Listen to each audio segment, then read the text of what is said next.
Hello guys, कैसे हो आप सब। I hope you all are fine. So आज हम करेंगे असेक्सुअल रिप्रोडक्शन।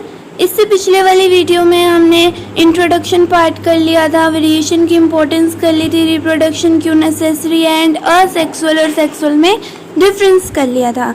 जिसने वीडियो नहीं देखी है उसका लिंक मैं आपको आई बटन पे दे दूँगी। So let's start our video. Asexual reproduction के बारे में आपको पहले भी बता चुकी हूँ। ये एक ऐसा मोड है रिप्रोडक्शन का जिसके अंदर सिंगल पेरेंट इन्वॉल्व होता है। जो न्यू इंडिविजुअल होता है वो अपने पेरेंट से आइडेंटिकल होते हैं, वेरिएशंस बहुत कम होती हैं। फास्टर मोड ऑफ रिप्रोडक्शन है, फटाफट रिप्रोडक्शन हो जाती है। असेक्सुअल रिप्रोडक्शन 6 टाइप्स का होता है: fission, budding, regeneration, fragmentation, spore formation and vegetative propagation. So एक एक करके सबके बारे में हम पढ़ते हैं। सो सबसे पहले हम पढ़ते हैं फिजन के बारे में। Fission means splitting.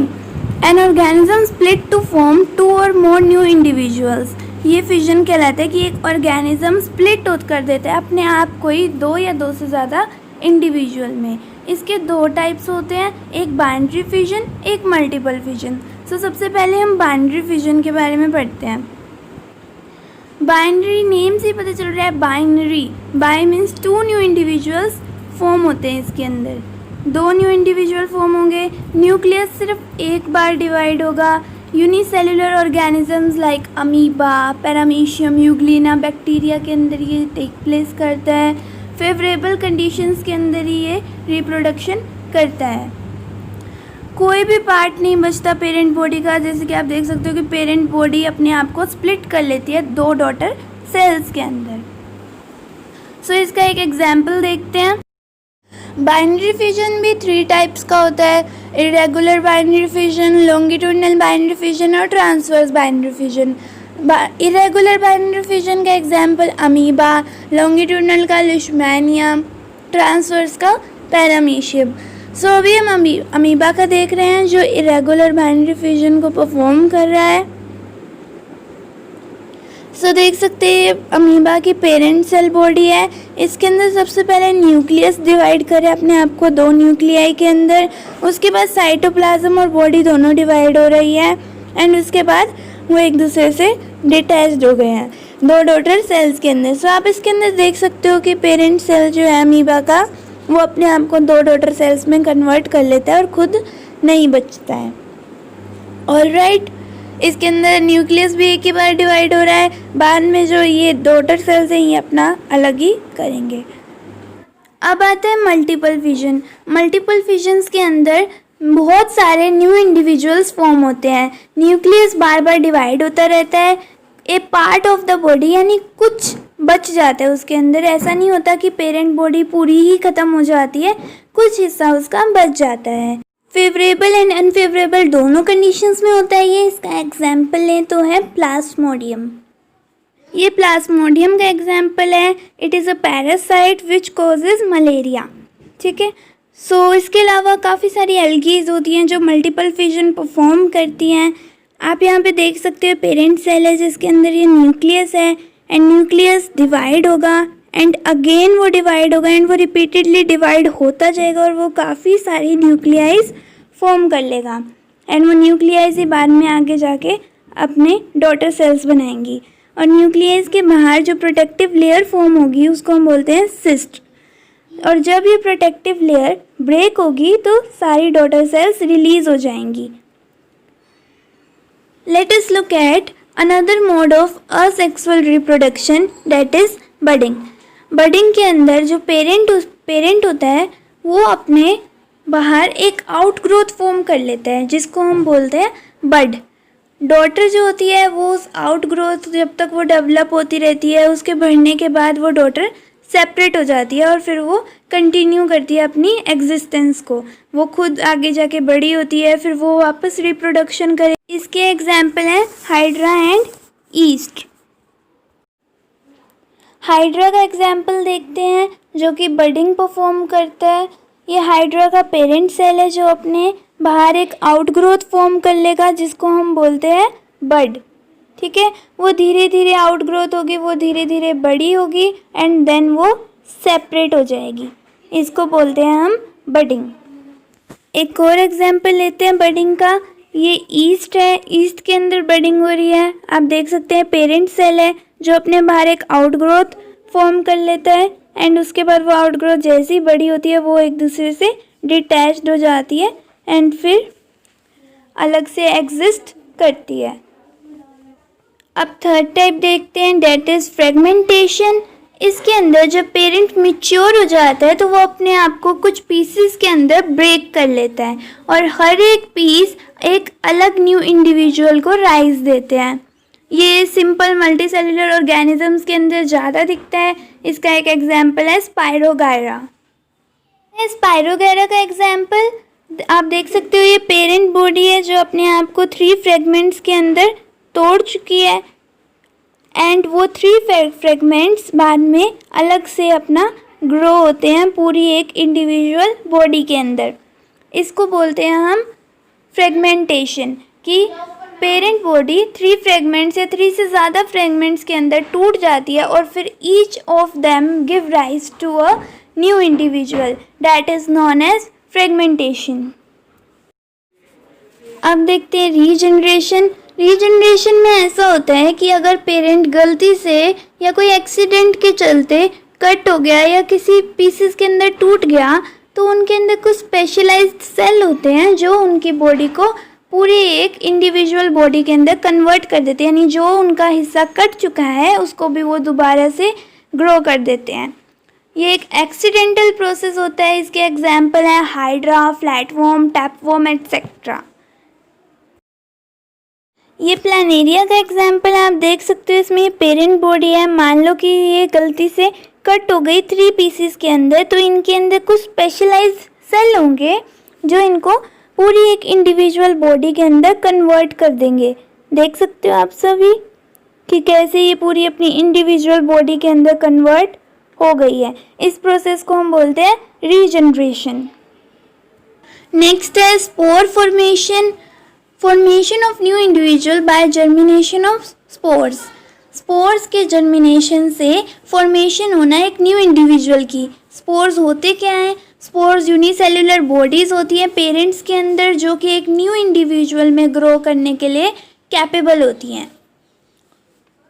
इसके एग्जाम्पल हो सकते हैं एल्गाई, बैक्टीरिया, फंजाई वगैरह। इसको फेवरेबल कंडीशंस की नीड होती है रिप्रोडक्शन परफॉर्म करने के लिए। मॉइस्ट टेम्परेचर चाहिए होता है इसको अपनी रिप्रोडक्शन को करने के लिए। सो इसका एग्जाम्पल देखते हैं। ये रिजोपस का एग्जाम्पल है जो कि एक फंजाई है। आप इसके अंदर देख सकते हो ये काफ़ी सारे स्पोरेंजियम है, इसके अंदर पार्ट्स के नेम दे रखे हैं। ये स्पोरेंजियम है, ये रिजोइड्स है, ये स्पोरेंजियोफोर है एंड ये स्पोर्स है। ठीक है, इनके अंदर जो स्पोर्स होते हैं स्पोरेंजियम के अंदर, वो जैसे ही अपनी एक सिचुएशंस के अंदर आते हैं कि फेवरेबल कंडीशंस मिलती हैं इनको, वैसे ही ये आउटर कवरिंग ब्रेक हो जाती है और स्पोर्स जो होते हैं वो बाहर आ जाते हैं और जर्मिनेट हो जाते हैं। नेक्स्ट है वेजिटेटिव प्रोपेगेशन। ये मोड ऑफ असेक्सुअल रिप्रोडक्शन है प्लांट्स के अंदर। प्लांट्स के अंदर असेक्सुअल मोड रिप्रोडक्शन का। प्लांट्स के इसके अंदर क्या होता है, प्लांट्स के जो पार्ट्स होते हैं वो अपने पेरेंट से डिटैच्ड हो जाते हैं और एक अलग न्यू प्लांट को फॉर्म करते हैं। इसके 2 टाइप्स होते हैं, एक नेचुरल एक आर्टिफिशियल। नेचुरल में रूट, स्टेम, लीव से होता है। आर्टिफिशियल में कटिंग, लेयरिंग और ग्राफ्टिंग मेथड यूज़ किए जाते हैं। सो एक एक करके सबके बारे में देखते हैं। सबसे पहले नेचुरल देखते हैं। तो नेचुरल के अंदर क्या होता है, सबसे पहले हम बाय रूट्स देखेंगे। बड होते हैं, कुछ प्लांट्स होते हैं जिनके अंदर बड डेवलप हो जाते हैं। थिक फ्लैशी रूट्स होते हैं जो जब उनको सोइल के अंदर डाला जाता है तो वो एक नए प्लांट के अंदर डेवलप हो जाते हैं। इसके एग्जांपल्स ले सकते हैं guava, sweet potato, dahlia. Potato के अंदर तो आपने खुद देखा होगा कि उसके बाहर एक आउटग्रोथ सी आने लग जाती है, उसके रूट्स होते हैं, वो उनको बोलते हैं ट्यूबरस रूट्स। पोटैटो के ट्यूबरस रूट्स होते हैं जिनको अगर हम सॉइल के अंदर डालेंगे तो वो एक न्यू प्लांट के अंदर ग्रो हो जाएंगे। नेक्स्ट देखते हैं by stems, natural vegetative propagation. Stems that grow horizontally above ground, ground के ऊपर हॉरिजॉन्टली ग्रो हो जाती है स्टेम्स। आप सोच रहे होगे हॉरिजॉन्टली कैसे ग्रो होती है, बट होती है, उनको हम बोलते हैं रनर्स। इसके एग्जाम्पल्स हैं grass and strawberry. As you can see in the picture, this is the main plant, जिसके स्टेम से एक साइड स्टेम ग्रो हो रही है जिसके बेस से, और जिस साइड स्टेम को हम बोलेंगे रनर, जो कि हॉरिजॉन्टल डायरेक्शन में रन करते हैं, एंड वो जाके सॉइल के अंदर चले जाएंगे, वहाँ पे रूट्स डेवलप करेंगे एंड वहाँ से एक बड राइज होगा which later give rise to a new plant. And फिर से वहाँ से मेन स्टेम से रनर जाएंगे, फिर वो सॉइल में जाके मिल जाएंगे, वहाँ से रूट्स डेवलप होंगे which later give rise to a new plant. जैसे कि आप सेकंड पिक्चर के अंदर देख सकते हो, ये बर्ड से न्यू प्लांट डेवलप हो चुका है। ये तो हो गया हमारा फर्स्ट वाला जो कि था रनर। एक और होता है सेकंड, जो है अंडरग्राउंड स्टेम, वो हम पढ़ते हैं। अब हम देखते हैं अंडरग्राउंड स्टेम से कैसे वेजिटेटिव प्रोपेगेशन होती है। As you can see in the picture, it is onion, an onion. ये अनियन का बल्ब है, इसको हम, ये जो बॉडी है इसकी, ये पूरी, इसको हम बल्ब बोलते हैं। एंड ये इसके रूट्स हैं, और ये मॉडिफाइड लीव्स हैं इसकी, ये सारी लीव्स हैं इसकी। एंड इसके जो ये बीच में है, ये है axillary bud which later give rise to a new onion या new plant अनियन का। ठीक है, कैसे ये एक न्यू अनियन का प्लांट ग्रो करेगा वो हम अभी अपनी नेक्स्ट पिक्चर में देखते हैं। देख सकते हो यहाँ पे ये अनियन का बर्ड है, ये बर्ड धीरे धीरे डेवलप हो जाता है दो मोर बर्ड्स में, इसे बोलते हैं लेटरल बर्ड। एंड बाद में वो डॉटर बल्ब्स को बर्थ दे देता है। ये असेक्सुअल रिप्रोडक्शन से हो रहा है, ये तीनों के तीनों बाद में अनियन बन जाएंगे। इसे बोलते हैं अंडरग्राउंड स्टेम से वेजिटेटिव प्रोपेगेशन होना। अब आता है लीव्स का। तो लीव्स में क्या होता है कि किसी प्लांट के लीव पे कुछ मार्जिन पे बर्ड्स फॉर्म हो जाते हैं, जो कुछ टाइम बाद डिटैच्ड हो जाते हैं लीव से और नीचे गिर जाते हैं सॉइल में, और फिर वो बाद में राइज करते हैं एक न्यू प्लांट को। इसका एग्जाम्पल है ब्रायोफाइलम।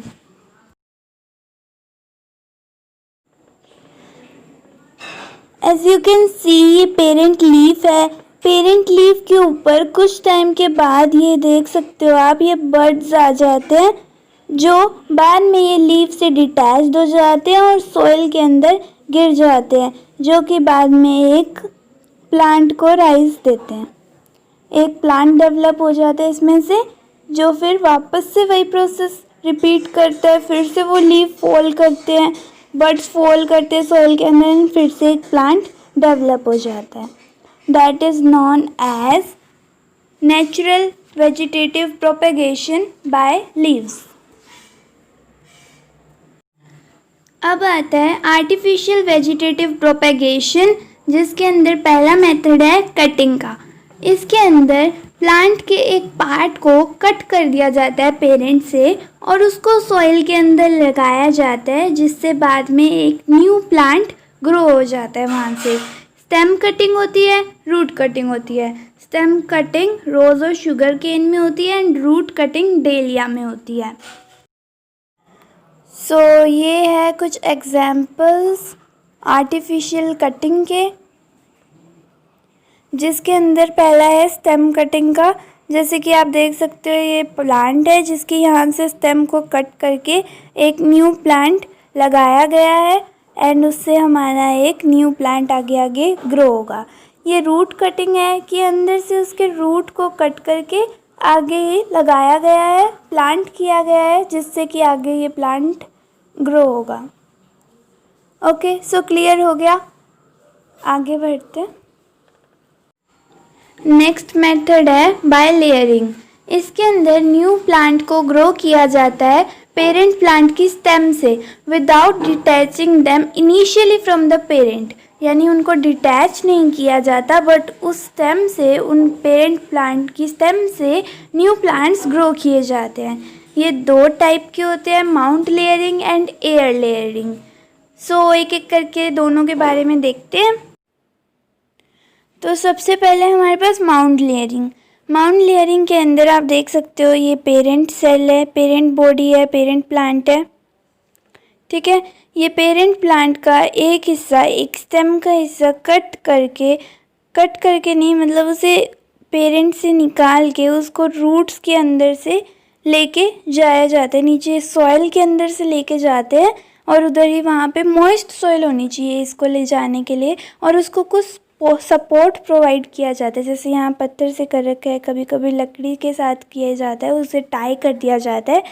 सो सपोर्ट प्रोवाइड किया जाता है और कुछ टाइम बाद वहाँ नीचे मॉइस्ट सॉइल जहाँ होती है वहाँ से रूट्स डेवलप होने स्टार्ट हो जाते हैं एंड कुछ टाइम बाद वहाँ पे न्यू प्लांट ग्रो होने लग जाते हैं। इसको बोलते हैं माउंट लेयरिंग, ठीक है।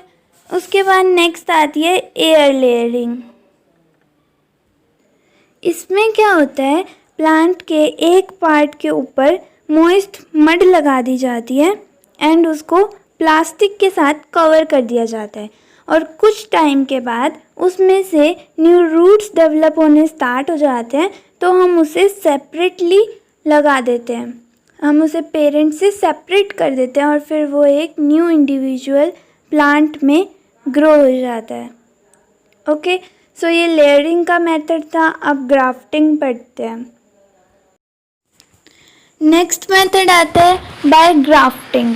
ग्राफ्टिंग में क्या होता है, दो अलग अलग टाइप के प्लांट्स की स्टेम को कट किया जाता है और उनको एक साथ अटैच कर दिया जाता है to grow as a single plant, और ये इम्प्रूव करता है क्वालिटी की सर्टेन प्लांट की, एंड इससे हम अलग अलग टाइप के टू प्लांट्स को एक सिंगल प्लांट में भी ग्रो कर सकते हैं। दो डिफरेंट प्लांट से स्टेम कट किए जाते हैं दोनों की, एंड एक चीज़ का ध्यान रखा जाता है कि सेम डायमीटर लाइक स्लांट वे में उनकी स्टेम्स को कट किया जाए और फिर उन दोनों को एक साथ अटैच कर दिया जाता है इस तरीके से, जैसे स्लांट वे में कट की गई हैं तो वो एक दूसरे के साथ अच्छे से फिक्स्ड हो जाती है एंड फिर उनको ज्वाइन कर दिया जाता है किसी भी रस्सी के साथ, जिसकी वजह से उनके अंदर गैप ना रहे। गैप नहीं रहता तो फिर वो अपने आप ही सिंगल प्लांट में ग्रो होने लग जाती हैं। ये था ग्राफ्टिंग का मेथड। सो यहाँ पे हो जाता है हमारा सेक्सुअल रिप्रोडक्शन कंप्लीट। मिलते हैं नेक्स्ट वीडियो में, तब तक के लिए बाय।